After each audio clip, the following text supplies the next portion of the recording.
Mambo yameanza kuchangamka jamani, mambo yameanza kuchangamka. Mimi sikatai kama ni mshabiki wa Yanga, lakini kwenye ukweli lazima tuzungumze ukweli na uongo ujitenge.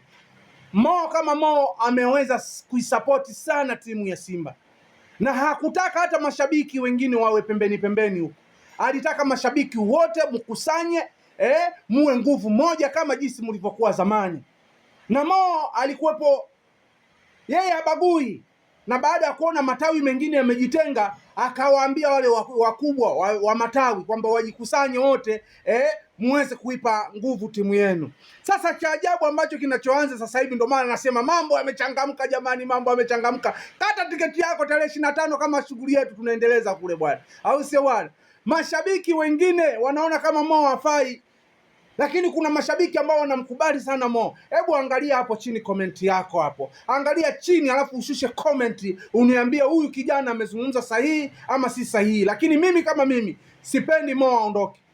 Japo mimi ni mshabiki wa timu ya Yanga. Kwa sababu nayaona mema mengi ambayo aliyofanya Mo. Mimi kama mimi, lakini sizungumzii wewe kama wewe, hapana. Angalia huyu mshabiki jinsi anavyozungumza hapa. Mambo ameanza kuchangamka Msimbazi, msikilize hapa. Sasa hivi hawezi kuwa anaendelea na tajiri ambaye leo anasusa, leo atoi hela. Wanazungumza kwamba tajiri wa sasa hivi atoi hela.